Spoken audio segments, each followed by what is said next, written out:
नमस्कार दोस्तों, आज का टॉपिक है चंगेज खान। दोस्तों, चंगेज खान मंगोलिया का एक दुर्दांत लड़ाकू, कुशल सैन्य प्रबंधक, चतुर युद्ध नीतिकार, माहिर कूटनीतिज्ञ और सफल शासक था। वह मंगोल साम्राज्य का संस्थापक और एक छत्र सम्राट था। उसने अपनी क्रूरता, आक्रामकता, वीरता और अपार साहस के दम पर कई देशों को जीतकर एक बृहद साम्राज्य का निर्माण किया था।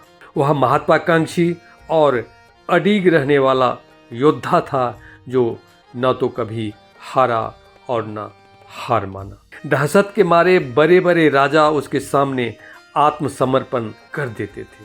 अपने सैनिकों के साथ जहां भी वह जाता था वहां कोहराम मचा देता था। उसका साम्राज्य यूरोप, अफ्रीका और एशिया महाद्वीपों तक फैला हुआ था। चंगेज खान का जन्म 1162 ईस्वी में मंगोलिया और साइबेरिया के निकट बल्ज नदी के पास हुआ था, ऐसा माना जाता है। उसके पिता का नाम यसुजेई था, जो एक कबीले का सरदार था। चंगेज खान के बचपन का नाम तेमुजिन था, जिसका मतलब होता है लोहे का बना हुआ। चंगेज खान को चिंगिस खान भी बोला जाता है। उसके जन्म के समय उसके दाहिने हथेली में खून जमने का निशान था, जिसे उसके कबीले के लोग उसे भविष्य में सम्राट बनने का निशान मानते थे। 9 साल की उम्र में चंगेज की बोटे नाम की लड़की से शादी हो गई। उसकी 9 साल की उम्र में ही उसके पिता को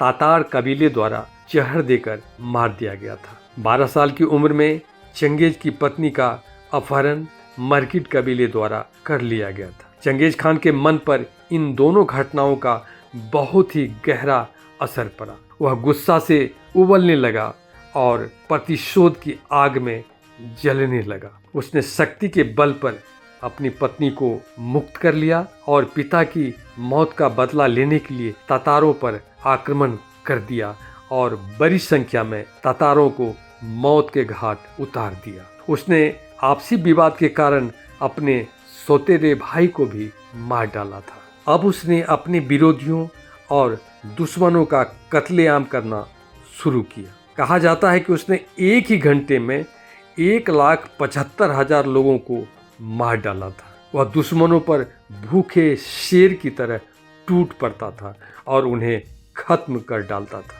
आगे बढ़ने से पहले बता दें कि चंगेज खान के जन्म के पहले मंगोल साम्राज्य एकीकृत नहीं था। उस पर विभिन्न कबीलों का शासन था। 1206 में चंगेज ने मंगोलिया के सभी हिस्से को जीतकर अपने कब्जे में कर लिया। उसके बाद कुरुलताई की सभा में सभी ट्राइब्स ने चंगेज को अपना नेता स्वीकार कर लिया। चंगेज ने अपनी शक्ति और कूटनीति से मंगोलिया को संगठित कर लिया। उसने अपनी सेना की संख्या बड़ी तेजी से बढ़ा ली।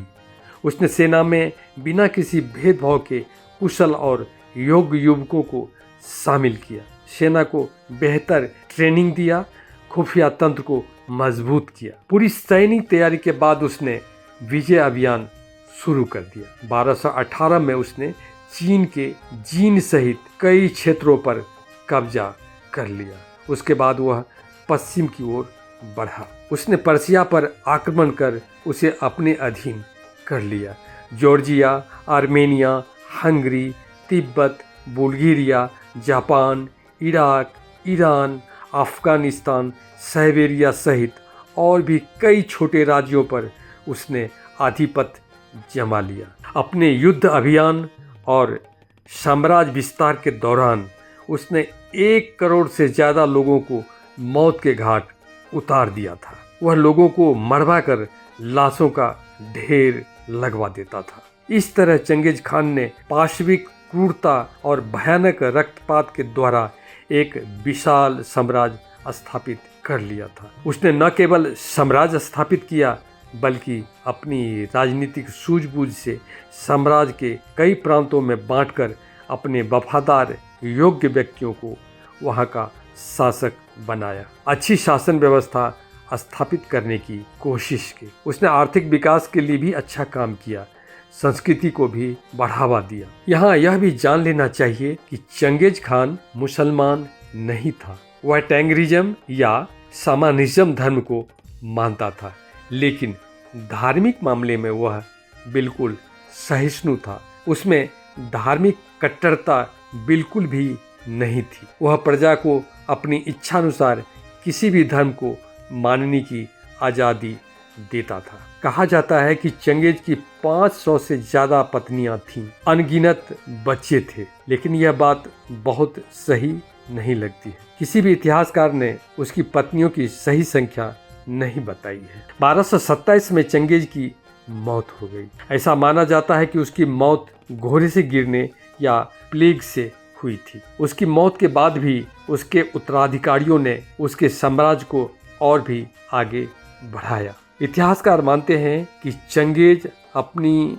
मौत के बाद अपना स्मारक बनाए जाने के पक्ष में नहीं था। वह चाहता था कि मौत के बाद उसे कोई याद न करे। शायद इसीलिए आज तक पता नहीं चल पाया है कि उसकी कब्र कहाँ है। आज मंगोलिया के लोग चंगेज खान को फादर ऑफ द नेशन मानते हैं। मंगोलिया के करेंसी पर भी उसका नाम छपता है। मंगोल उसे बड़ी श्रद्धा से याद करते हैं। Thank you.